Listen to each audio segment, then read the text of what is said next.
Risk is different for different people. So back then, I figured, look, if this thing doesn't work, Bitcoin goes to zero, I would find another job very quickly. I can always find another job, and the chance of Bitcoin going to zero is zero. Bitcoin's not like Bitcoin's a technology that's evolving. After the recent deluge caused by the collapse of the FTX exchange, we are happy to welcome you back to Market Empire. Today, we have CZ, the CEO of Binance, here to give us an update on the cryptocurrency market and to discuss what we can anticipate for Bitcoin and Binance in the year 2023. CZ discusses the reasons behind his full investment in Bitcoin and how that decision has altered the landscape of the cryptocurrency industry during a fireside chat at Davos 2023. Even though the cryptocurrency market has been in a bear market for more than a year, CZ anticipates a bull market in 2023. As a result of the crash that occurred in 2022 and the subsequent fall of Bitcoin prices, from their all-time high of nearly $69,000, we have only recently begun to see a rally over the past week. When this video was recorded, the price of one Bitcoin was slightly less than $21,000.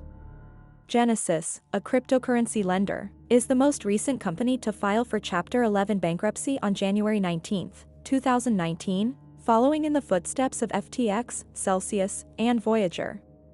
According to recent reports, the cryptocurrency media outlet CoinDesk is also being evaluated, which will undoubtedly result in a market shakeup.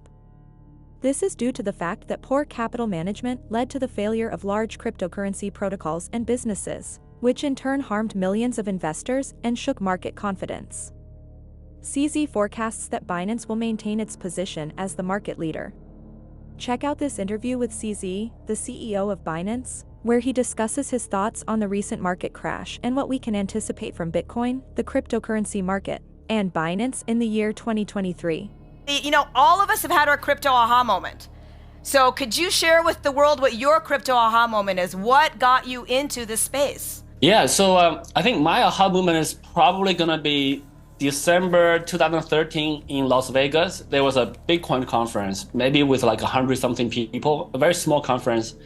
So I come to learn about Bitcoin in mid 2013. So, and I've been reading about the white paper, downloaded the wallet, playing with it.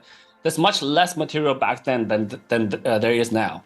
I understood the technology, and I think well, it might work, but we need a community behind it. So that's why I went to a conference in December 2013. And at the time, the news headlines were all Silk Road, drug lords using Bitcoin, etc. But when you enter the conference, Vitalik was there, Matt Rozek was there. It was a bunch of geeks, a bunch of kids, the programmers, the developers, the bunch of really, really nice people. And then after that conference, I said, if this is a community that's behind it, I can do it. So that's why after that conference, I quit my job, started looking for a new job in the crypto industry, the Bitcoin industry back then. And then I sold my apartment and converted that into Bitcoin. Risk is different for different people. So back then, I figured, look, if this thing doesn't work, Bitcoin goes to zero, I would find another job very quickly. I can always find another job, and the chance of Bitcoin going to zero is zero. Bitcoin's not like Bitcoin's a technology that's evolving. So we've seen that with the internet. There can be ups and downs with the companies performing well, not well, but the internet itself is growing. So technologies don't go away. Big technologies like Bitcoin, internet, the concept in our heads. If we shut down Bitcoin, if we shut down internet today, there will be internet too, because we know how to do it now. Either convinced or curious or skeptical, if you were to give them just one insight into why they should stick the long game, stick around with the industry, especially given the recent torsion, what would your single message be, especially to an audience as largely not crypto native? I think the simplest thing is, this is just a new technology for money, right? And the technology doesn't go away. So if we backtrack a bit, if we think about the internet, the internet was just a new technology for transferring information. That's all it is. It's just TCP/IP packets over the wire or over the air. And with that simple technology, we built this entire ecosystem out of it. There's social media, there's search, there's e-commerce, there's many things. We can't even really imagine the world without internet now. But that just comes from the technology to transfer information. And blockchain is a new technology to transfer value. So if internet deals with information, now we're dealing with money. This new technology is going to have much bigger impact than that technology that deals with money or with information. So I think the impact is going to be quite big. And it's actually because the impact is so big, we actually need to proceed slowly and carefully and steadily so that we don't cause big disruptions. We can have small iterations, but big disruptions are bad. So I had the privilege and the honor to meet with Ray Dalio maybe about 8 months ago. And I've met him over like 4 or 5 times over the last 8-9 months. And when I first met him, before I first met him, I read his books about principles. But I was trying to write down my own principles. It was super difficult. It was very, very difficult to generalize your principles so that they handle special cases, etc.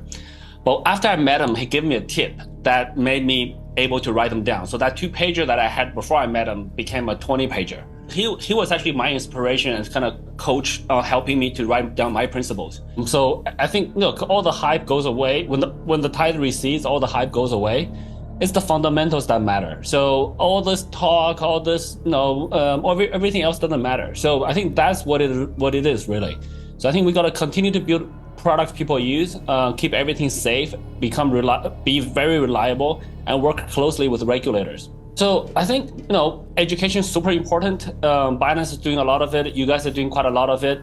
We should continue to do that as an industry. We should educate normal users about risks, how to manage their risks, etc. We should be educating or working collaboratively with regulators all around the world. And then trust is built over time. Well, there's actually 3 parts to building trust. We're in an industry where we can use some of the technologies that are trustless. So we can be more transparent, proof of reserves, Merkle trees, Zcash snarks, etc. So we can use those. Those are technology driven. The second part is to just be more transparent. Be more transparent with our community, with our users, with regulators. And then the third part, which really just takes time, trust is built over time. If we can consistently demonstrate we're reliable, we're consistent, we do what we say, we will earn our users' trust over time. So I think we've done that for the last 5.5 years, and we'll continue to do that hopefully for the next 500 years. I think the simplest thing I would say is don't focus on the money, focus on the users. So there's many different ways to say that. In our industry, we're so close. We're in a money industry. We're so close to the money. You can issue a coin, you can have large supply, you can sell them. Then suddenly you're a multi-millionaire. You can even be a billionaire. But so many people get distracted by that, and that's all they focus on. Instead, then we should be focusing on product and users. Make sure you build a product that people use, and people use consistently.